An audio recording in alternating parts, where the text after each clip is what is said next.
Warm greetings to all my viewers. Hi, my name is Siddesh Menon. I'm a faculty from the Department of Microbiology, St. Xavier's College, Goa. I'm doing a short presentation here on the topic COVID 19 pandemic, a global health and wealth crisis. I'm grateful to the organizer of this webinar for giving me an opportunity to share my information on this very relevant topic of today. So, I'm sure all of us have heard about coronavirus and COVID 19. In fact, quite a lot these days. So, what is this COVID 19 all about? From where it began, how it spread across the world, what about the precautionary measures? Is there any treatment available? Are some of the aspects that I will try to touch upon in this particular presentation. So, it all began when China reported to the World Health Organization that they have come across a cluster of pneumonia like cases among some workers who are working in the seafood market in the city of Wuhan. So, when the WHO commenced its investigation, after a particular period of time, they understood that it is caused by a very novel form of a coronavirus, which was not identified in the past, and they named it as the SARS CoV 2. With time, the virus was already spreading outside of China. The first case was very immediately being reported in Thailand, and then it spread across different regions. So by end of January, the WHO stated that it has become a public health emergency of international concern.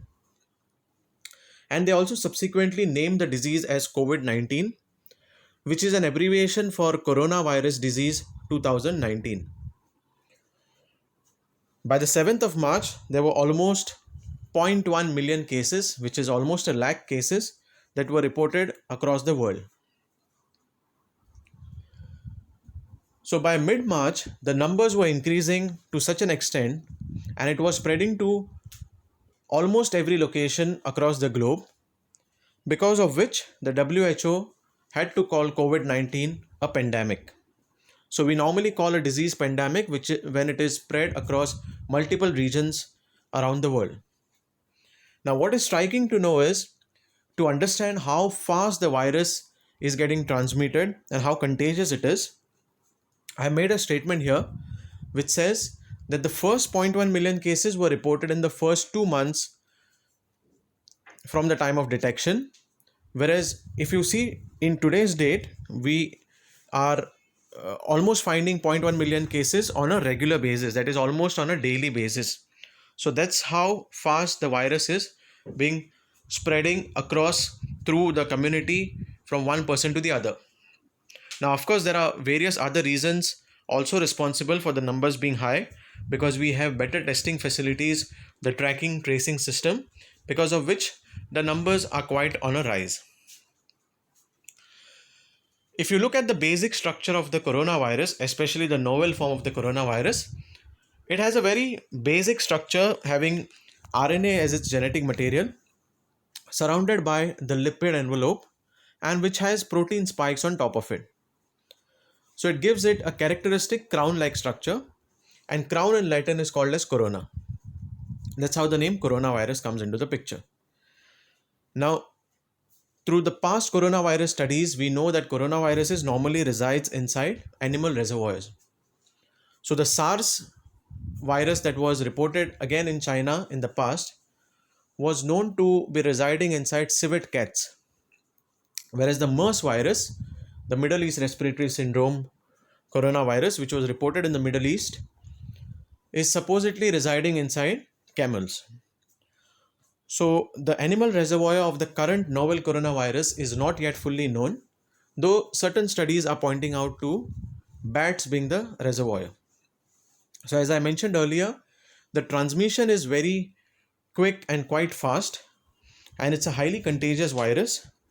It gets transmitted through the droplets from the infected individual. So, when a person who's infected with the virus coughs or sneezes, the droplets that come out usually are responsible for transmission of the infection to a non-infected individual.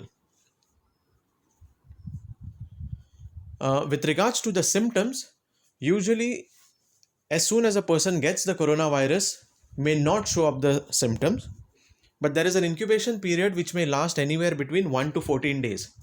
So that's why normally we have the 14-day home quarantine for precautionary measures. And the symptoms may last from very mild to even severe. So the mild symptoms would include fever or cough or shortness of breath. But in severe cases, there could be pneumonia, there could be multiple organ failures, and sometimes even death.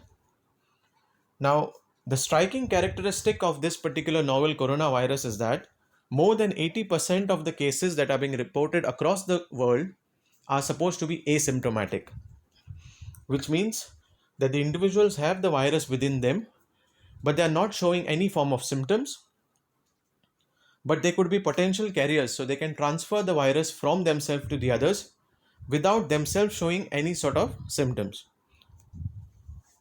As far as the current diagnosis methods which are employed, the most common one is the RT-PCR. We call it the reverse transcriptase PCR.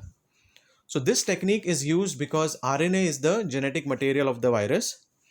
So using reverse transcriptase, the RNA would be converted into DNA or reverse transcribed into DNA. And then using polymerase chain reaction, multiple copies of the DNA would be obtained for easier identification of the virus. And serology tests are also being performed in order to detect the antibodies being generated in response to the viral antigens in the blood of the infected individuals. With regards to the treatment, as of now, it is mostly said by supportive care, which is the most common form of treatment that is made available to the individuals. So, different companies are coming up with different drugs in order to counteract the viral infection. So, drugs which were used in the past for Ebola virus and other forms of viruses are also being tested. And very recently, Glenmark has received uh, the rights for manufacturing and marketing of the drug called as Favipiravir, and similarly Remdesivir by Cipla and Hetero. So companies are coming up with different forms of drugs for the treatment, but as of now, one particular standard treatment is not really available. And even there are studies with regards to low cost steroid which is called as dexamethasone, which was shown to reduce the number of mortality rates in highly infected individuals. So, in severe cases.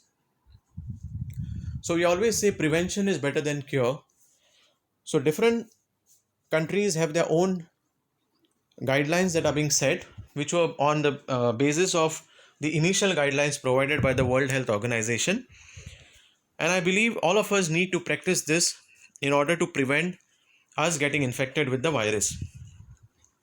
So the first is use of face mask in order to prevent the viral entry, because the viral entry normally happens through the nose or the mouth and even the eyes.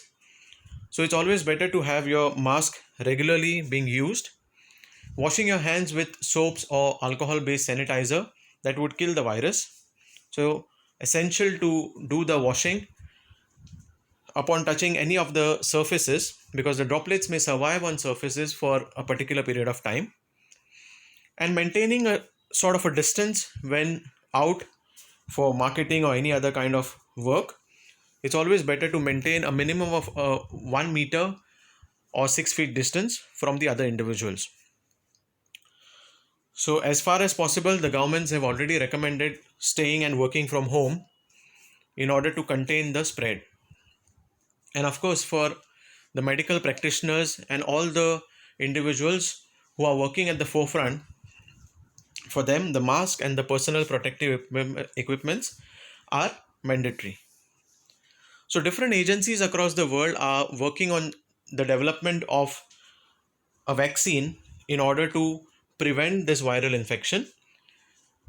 But we know that for a successful development of any vaccine, it usually takes about 1.5 to 2 years' time, because there are a lot of studies that are to be carried out, first in the development part, then the clinical trials on animals as well as humans. So, as of now, there is no vaccine that is available for the treatment of this novel coronavirus. Now, initially, as soon as the numbers were increasing across the world in different countries came up with the concept of lockdowns as suggested by the WHO. So, the concept was, in order to restrict or contain the spread of the virus, people should not come in contact with the other people. So, every individual were asked to stay at home and work from home as much as possible, and there were strict lockdowns being enforced across the different regions of the country. Now, because of this lockdown, many of the countries were successfully able to reduce the number of the viral spreads, but the economies suffered quite a lot. That was because multiple businesses had to be shut down.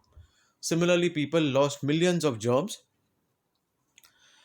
because they had to work from home. Certain industries couldn't be functioning at all, like for example aviation or tourism industry, because the travel were completely being avoided in this phase. So a massive financial impact has been experienced by almost every country. Now Sweden is an exception to this rule of lockdown, wherein it is the only country which followed the concept of herd immunity and never had any lockdown in place. Now, the experts from the field of economy or economics are believing that the financial crisis that we are going to experience now would be the worst. In fact, it would be, in comparison to the one we had in 2008 2009, this would be much worse in comparison. So the key takeaways of this particular presentation: the first one, all of us have experienced the uncertainty of life. So we always believed in the concept of uncertainty. We know that life is quite uncertain, but we had to experience it in real time, where all of a sudden everything stops and we are unsure of what is happening in the future. The disease COVID-19 can be actually avoided or prevented completely if you diligently follow the measures that are being put forth by your respective country with regards to the prevention of the spread of the virus. Now, this is something that I keep saying all throughout these days, wherein living with the virus is the new normal. So we cannot eliminate the virus completely from the planet. It would survive here and there, and there could be recurring infections in the future. So living with the virus would be a normal concept for us. So it's always better to prevent the spread till a very strong treatment and a vaccine is available for the same. This is one of the most important point that I want to make here. Make very good financial choices to avoid any serious impact of such situations in the future. So we know that when such unpredictable situation did happen, we were all shocked and amazed. So the finances were impacted very badly. So in order to avoid such kind of situations in the future, we should make good financial choices in order to avoid any sort of stress in the future. And keep upgrading your knowledge. Try to be informed as much as possible. Get information from the genuine and reliable sources. So do not be misinformed regarding anything which can create more complication in terms of the thought process of the individual. So thanks a lot. I hope it was a valuable session which helped you in getting the understanding of what the coronavirus and the COVID-19 disease is all about. And the very important takeaway, that is, you have to believe in the prevention rather than the cure. So stay safe, stay healthy. Thank you.